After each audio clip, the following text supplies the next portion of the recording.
Hello, everybody, and welcome back to the Sideline Eye podcast. We're here for a preview show, and we're looking ahead to a massive game coming up on Sunday. As always, this podcast brought to you in association with McKeever Teamwear, proud suppliers of all Armagh GA merchandise.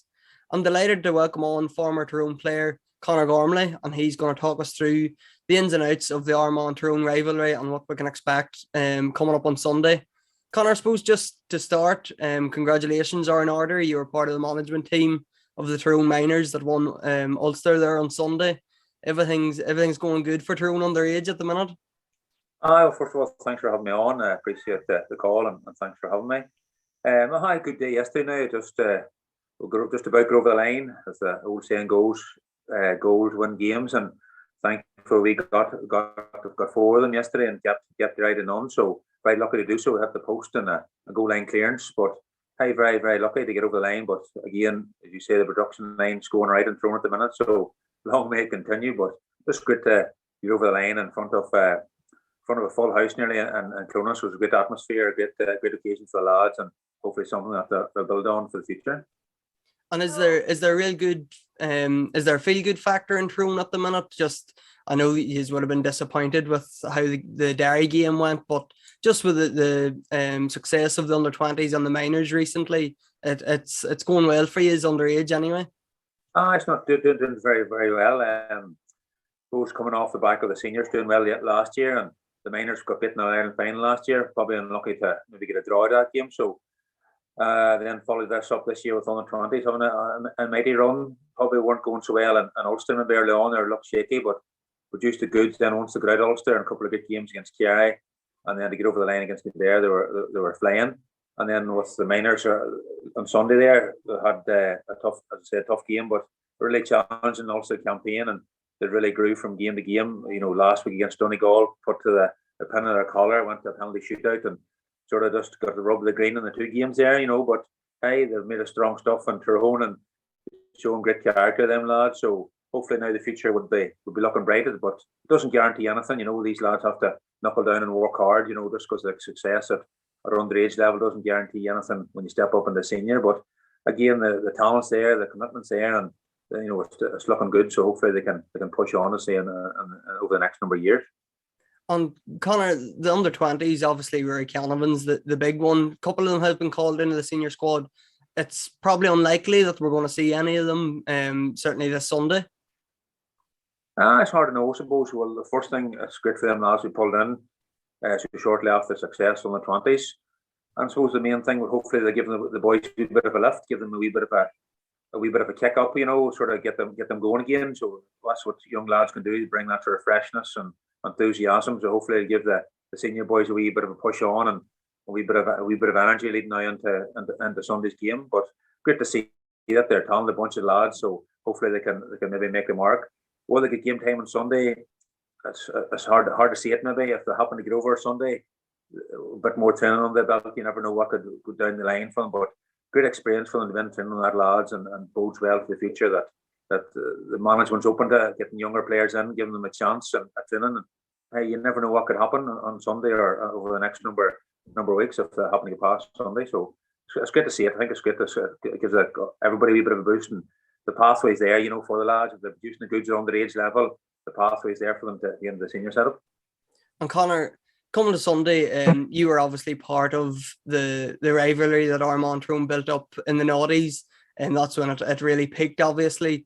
You seen their two names coming out of the hat. There were the last two names left in the qualifier draw, so it was just about who was going to get home advantage. What was your immediate feelings? I think a lot of people in Armagh were going, for God's sake, anybody else but Tyrone at this stage. What was your feelings? Probably someone similar myself, you know, you know, not Armagh again, but then just very quickly thought near enough a perfect draw. You know, would it be any benefit if any of the two teams? Probably a perfect draw for two teams. Any benefit maybe getting, say, for example, that of Clare at home? Is that going to benefit them down the road, maybe, and having a handy game against Clare? I don't think so. I think the time's right for both teams. I suppose from a Tyrone point of view, I think it's right for them. There's a bit of a long layoff now from that Derry game. I think it's perfect draw for them. There's no better team, I think, than Armagh to get you psyched up or get you going or get the blood flowing and really anticipating and looking forward to a game than playing Armagh. and Armagh as well. You know, it's a home athletic ground for them. So I think it's a mighty draw for Tyrone, especially to go out, and I think the pressure maybe could be a bit on Armagh a wee bit, maybe having home advantage and all that. You know, the home crowd. I think Tyrone have played maybe better away from home at times too. So I think it's perfect draw for Tyrone, especially to go out and really express themselves, and a great game to look forward to from both camps, I think, and supporters and all. It's going to be a packed house, I'd imagine. Hopefully, it's given good weather as well, so which will add to the occasion. So, really looking forward to Tyrone. Perfect game for them, I think. And we don't have to go too far back for the last time the two teams played in a packed house in the athletic grounds. Obviously, the league game will get a lot of column inches this week, particularly at how it finished. I'm not sure if you were there that day or not, Connor, but you're well aware of what happened and the aftermath and everything. We know Tyrone love a siege mentality. They love when the world's against them. Is that going to be, drummed into the players this week about what happened when the sides met in, I think it was February time? I don't know, maybe if that game may have much of an impact on this game, really. I think it's done and dusted, but sort of that siege mentality that you chat about. You look at Tyrone last year against Killarney, against Kerry, wiped to the field, everybody writing them off, coming in the championship, and then look what they've done. So I think they'll be using sort of the Derry game as the same way as they done last year. Completely wiped off the field. Everything went wrong for them. Looked like they were just out in the feet from early doors that day. So I think they've been knuckling down at Finnan fairly hard.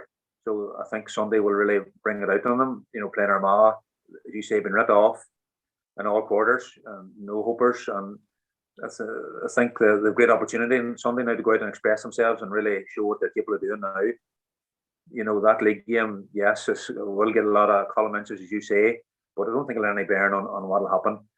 I think it probably got overhyped that game a wee bit. A lot of made out of it. Yes, there was pushing and shoving and things you don't want to see, definitely in a Gaelic game, but I think it was overhyped a wee bit, but I don't think it'll have any bearing on Sunday. But I think, as you say, that siege mentality that's thrown sort of like, backs against the wall stuff. And I think they'll come out fighting on Sunday, definitely. I think the big thing about that league game was Armagh had beat Tyrone. They hadn't beat them since 2014, and they beat them in the McKenna Cup on the league. So it was sort of suggesting that maybe the rivalry, it wasn't great for a couple of years there, Armagh. It was pretty one-sided. Tyrone were winning all of the duels, and particularly that quarter-final in 2017 sort of showed the difference in class between the teams. But the fact that Armagh have beat Tyrone in 2022 twice, it sort of suggests that the rivalry is maybe slightly coming back again. Oh, I would definitely agree. Armagh not fear playing Tyrone, definitely not. Like as you say, the confidence of beating them twice this year already. They look forward to that. Armagh's seriously improved over this last number of years, and especially since that quarter-final game. They'll look forward to playing Tyrone. They will make it life difficult for Tyrone. They'll not want Tyrone waltzing out of defence. Coming up the field and getting handy scores. They'll really get stuck in again, obviously within the rules of the game and all that. But they will make life seriously tough for Tyrone. They want the home crowd with them. They'll want to be pushing forward. I'd imagine they'll want to go at the game. I don't think they'll sit back too much, Armagh. They will push forward and try and really get in front early on, and then if need be, maybe sit back as the game progresses and stuff. But I think they should really attack the game, and hopefully that'll make for an entertaining game as well. Tyrone, obviously, on the other hand, will try and maybe settle the thing down and try and keep the Armagh crowd and all as quiet as possible. They not want Armagh that's getting that a lead or big early lead early on, so it could be cagey from a Tyrone point of view. They'll want to keep the thing settled and get into the rhythm of the game and sort of try and control it. But if I was in Armagh camp, you think they'd really go out and attack the game, which hopefully we'll see something. When you look at the Ulster final yesterday, it was 15 men behind the ball as much as possible, and though it was intriguing and interesting to watch, but probably didn't leave it much of a spectacle as people would hope, But hopefully, I think Sunday will be more open, a bit more attacking. And how big do you think the home crowd is, Connor? Because obviously the only positive probably in Armagh getting Tyrone was that they had them at home when the draw was made. So how big of an impact do you think that has? Is it a big advantage for Armagh? I think it can be. It's, they're fairly close there. It's always a good atmosphere. I remember being up at the Kenna Cup games too, at packed house as well. So it definitely will be a big one. Especially, I suppose, the Ireland champions coming to their home patch, like Tyrone or Armagh want to stamp their authority early on and get the crowd behind them and push on. And it can make a wild difference, if the crowd's buzzing and the atmosphere's going, it can definitely push players on, and as I say, then Tyrone will try and dampen that as much as they can, but it can be a massive impact, surely. I think it's a great draw for Armagh point of view, like a home venue, home crowd will definitely make that sort of 16th man, as I say sometimes, big advantage for them. And Conor, just on the Ulster Championship, both teams are coming into the qualifiers off fairly disappointing displays in the Ulster Championship. We'll touch on Tyrone and Derry first. What was your thoughts on that? We've seen Derry ever since that they've just steamrolled through everybody in front of them, the Monaghan game particularly, and went on one Ulster. So credit's due to Derry. But how disappointed were we in Tyrone that day? And what is there any positives you could take from the first round of Ulster? I don't know about the positives of very that day. Maybe when you get the ball into Darren McCurry, maybe he showed a glimpse or two, got a point or two, maybe that he can still do damage even with a limited supply. That's a bit nearly the only positive you could take from it. Just generally overall, it's very poor. Never looked up the pace of the game at all. Just sort of standing back, maybe letting Derry control the game from early on. Never really imposed themselves on Derry at all. Derry just were passing the ball about very, very easy under no pressure for them. Just waltz about basically, Turning points obviously was the penalty and Brian Kennedy, that sort of 3 minute period or so, 3-4 minute period, and the game really just sucker punched Tyrone altogether. It was game over basically after that, and Derry cruised through. But you have to give credit to Derry. Maybe they don't get enough credit for that. I thought maybe it was a one hit wonder maybe from Derry maybe, and could they produce that against Monaghan, and they did brilliantly. And again, they produced it against Donegal again brilliantly yesterday. So credit to them, the deserving Ulster champions, beating Tyrone, beating Monaghan, beating Donegal. So maybe they're underestimated, maybe a wee bit. Maybe they didn't give maybe respect or credit maybe to what Derry was coming with that day. So, but hey, that's a great opportunity for them now. They have a lot of time to reflect and see what's out there now, and hopefully they've trained hard and hopefully get a wee bit of a kick from that Derry game and seeing what Derry have done since that. So hopefully a bit of a buzz has got back, especially with playing Armagh and our neighbours again. So you just be hoping sort of from a Tyrone point of view that they get a response really. Hopefully the Tyrone team show a response and show that wasn't them really on against Derry, and hopefully they can push on and perform to the potential on Sunday. Armagh and Donegal, I'm sure you could see in it, Conor. Armagh maybe built up a bit in their own hype. I'm not sure. We were all very excited about that game, that we felt it was Armagh's time, that they were actually going to, land a big punch in the Ulster Championship. But it didn't happen. A 10-minute period maybe in the second half was as good as it got for Armagh, and the goal from Paddy McBrady really killed the game. But were you disappointed in Armagh? I'm sure you didn't mind seeing them getting beat, but were you disappointed from their league performances, what they produced in the Ulster Championship? That's right. Probably just like that, as you say, the league performances, some of them, the league performances was excellent, and you just thought, right, maybe as you say, this could be Armagh's time to push on and maybe get to Ulster final again, But just generally, again, sort of just mirrored Tyrone performance, really, really flat. Didn't perform again to what they're capable of doing as they showed in the league. So they'll again want a response. They'll want to push on. They had a purple patch for 10 or 12 minutes for a while and showed what they can do. And when you have quality forwards like Rian O'Neill up front, can do anything for you, So they'll want to stamp authority on this game and show that they're back. Basically, they don't want to be. They want to put the good performance over this last number of years, or the progression. They've progressed fairly well over this last number of years. They want to just go back down again. They want to try and get that the graph going back up again, and no better team to do that against than facing their neighbours from Tyrone. So big opportunity for Armagh as well, and I'm sure it's a game that they're really looking forward to in Armagh. And as you mentioned Rian O'Neill there, I just sort of want to touch on the matchups that we're likely to see. I think Compsey's going to pick up Rian O'Neill. He usually does mark Rian O'Neill.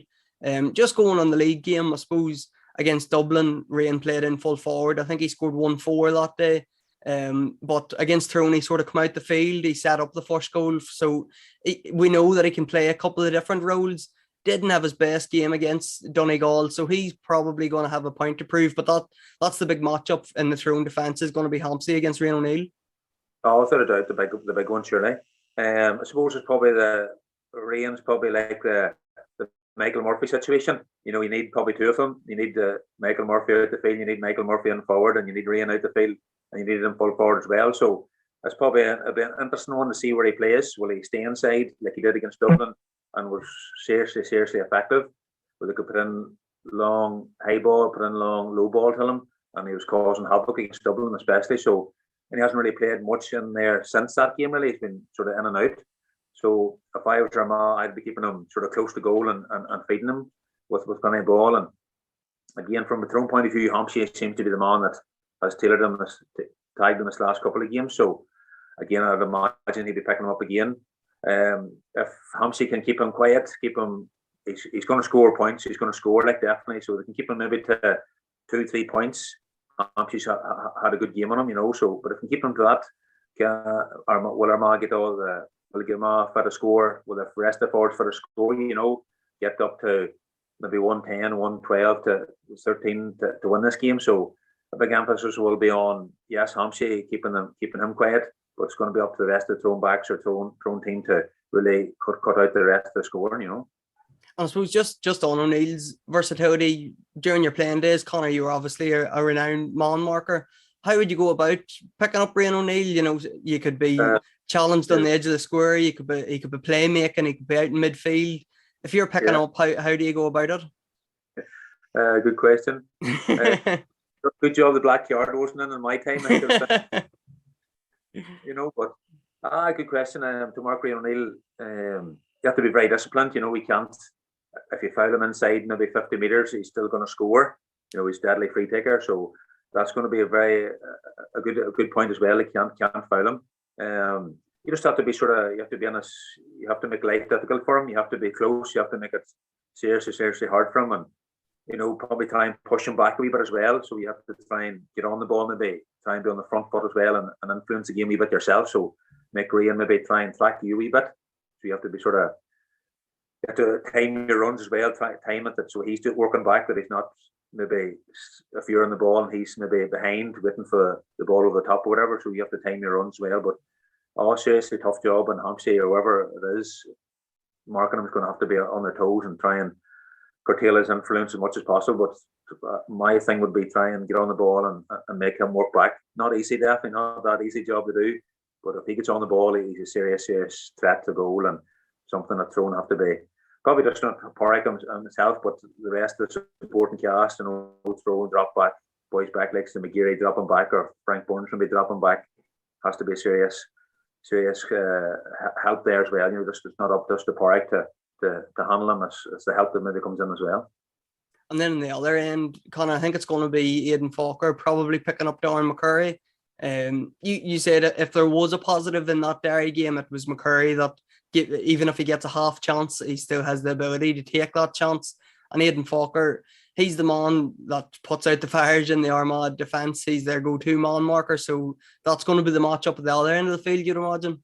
I would imagine so. I definitely is. And as I said earlier, McCurry's on fire, and any type of ball he can get at all. When he's close to goal, it's nearly an automatic score the way he's playing this last year or two. So, which is good from a Tyrone point of view. Again, sort of same situation. If he's given space and time, he'll do damage. So we'll imagine again there'll be Armagh sweepers, or there'll be Armagh men coming back, just like Tyrone will be as well, men helping out and covering. So it's going to be tight in there. It's going to be cagey. It's not going to be a pile of room on both sides, you'd imagine. So hopefully Darren can get enough ball and he'll do damage if he gets ball inside in that danger zone. And Falker's really stepped up, as you say, stepped up. Armagh last year too has been that sort of go-to defender or man marker, a bit like Hampshire, and again he likes to get on the ball as well, and likes to influence the game, and likes to drive forward, and likes to attack and set up play, So Darren has to be aware of that, or Tyrone have to be aware of that as well, that he can't be influence the game as much as he's been doing, So Darren has to try and keep him on the back foot or as close to goal as possible. But from my point of view, sort of really two interesting matchups. Two matchups that really could define who wins the game. If Rian's on top, maybe Armagh have a great chance, or if Darren's on top and getting a few scores, Tyrone have a mighty chance to win the game. On the midfield battle too, I think Connor is going to be interesting to note. Armagh are obviously down a few men. Kieran Mackin picked up a knock before the championship, and since that, Tiernan Kelly and Niall Grimley have both picked up serious injuries, so they're going to be missing in around that central channel. And I suppose Tyrone are going to be missing Brian Kennedy from the red card against Derry, so this is going to be a real a war zone, I suppose, come Sunday. We're seeing against Donegal, when Donegal pressed up on Armagh's kickouts, they really struggled. So I would imagine that that's something Tyrone have noted. I would think so, I doubt so. But again, with Brian missing, is a massive loss from a Tyrone point of view. Connor's been going fairly well as well alongside him. But with him gone now, how will Con cope with that? Can he sort of be the leader and stuff in there as well? So it's interesting. And then the kick out then, the kick outs, Morgan and Rafferty, what way are they going to work it? Will Rafferty start in goals again? Or maybe will it be back to Hughes? It's an interesting one as well, who starts in goals for Armagh. So that kick out strategy and midfield battle is going to be massive. Will the two teams push up? Seems to be the case. Sometimes Tyrone seem to drop off maybe sometimes early on games, I've noticed, and let the other team build from the back and put pressure on around the middle of the field and stuff. So but just interested to see, do they learn anything from that Donegal game? Were they pushed up? Will Tyrone push up from the start? So another interesting battle. You've seen in the final, sort of teams dropped off for a while and then they pushed up, and the next time they dropped off, and the next time they pushed up. So different wee strategies they got, or plays they got. We'll be able to see how it all works out. You know, the two keepers will play massive parts in that, like, and two exceptional players that like to come out as well and join the play and get involved as well. So I think that's another key area as well, that sort of how the two goalkeepers play. I think just on Armagh and Donegal, it was probably disappointing from an Armagh point of view that they conceded the short kickouts to Donegal and let them build. And probably if they were to go back to play that game again, they would change that. They would press up the odd time as well. Do you see Armagh changing that up on pressurising Morgan? Because we know Patton has that long, 70-yard boot down the field. Morgan is that as well. So how do you see Armagh dealing with the thrown kick out?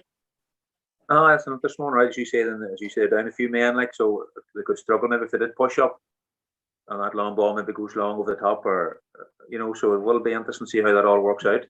As you say, I think Donegal or Armagh will regret maybe not pushing up a wee bit earlier, maybe on Donegal that day. So they probably could, but I say they'll have periods maybe for 5 minutes push up, 10 minutes drop off. They'll rotate it and stuff. They'll mix it up. They'll just not keep it all the same. I think if you're keeping all the same now at the county level, all teams can read it very, very, very, very quickly. So you have to mix it up a wee bit, especially again with your forward playing stuff. You're going to be kicking the ball long all the time. Teams will read that straight away. So you have to mix it up between long and short, and your running game and your width play. So I think both teams will mix it up that way. They'll concede a few, they'll push up a few, and mix it up and like that. It's hard to. They're bound to be spending some amount of time in training and working on that. Repeating that all the time. How they work out on set plays and stuff. Bound to be some serious work on it, and hopefully it all works out for them. And both teams will work out for them on the day. When the pressure of championship comes on, and then these things all come to play. And Connor, just before I let you go, how do you see this one playing out? Probably on the law of averages. It's Tyrone's turn, given the fact that Armagh beat them the last 2 days. I don't know if any Armagh fan will admit that they see it go on that road, but it's going to be intense. It's going to be hard hitting. It's going to be a real championship atmosphere. How do you see it going? Did Tyrone have enough, or can Armagh get one over them? I'm going to be biased and go for Tyrone maybe after extra time. I'm going to go for Tyrone to win it in extra time maybe by no more than maybe a point or two. I can see it being cagey enough at times. I can see it being open at times as well. I can see him being man to man. I can see him dropping off. I can see maybe teams men all behind the ball at times. I can see teams maybe keeping 2 and 3 forwards up. So the wee strategies and wee key things they got is all going to be very, very important. At different times of the game. Again, the atmosphere, the crowd, and all will be a key part, as I said earlier on. But I think Tyrone just by a point or two, maybe an extra time, just maybe the wee bit of experience maybe of last year coming through, and the wee bit of hopefully a bit of hunger and a bit of drive that this is the last chance for them. you know. And again, I know it's a lot on for a mob, but I think there's that wee bit of hunger and wee bit of freshness. Maybe the under 20s are brought in, might just see through over the line by just maybe a point or two an extra time. Fingers crossed, and all been well. I think I speak for the whole Armagh saying I hope you're wrong, Connor, but we'll see what happens. We'll obviously be previewing that game with our previews, obviously the podcast as well, on our match report coming up on Sunday after the game. We'll be back with another podcast to review all the action on Sunday.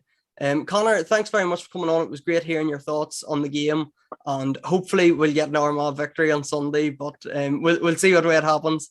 Yeah, we'll look forward to the game, and hopefully it does be an entertaining game and a bit of an open game. And would be good to see in a high scoring open game, you know, for a change, and two teams really get at it, you know. But it's hard to see it. Maybe it pairs of it, you know. But we'll look forward to the game now. Hopefully, thanks, Connor. Cheers for coming on. Okay.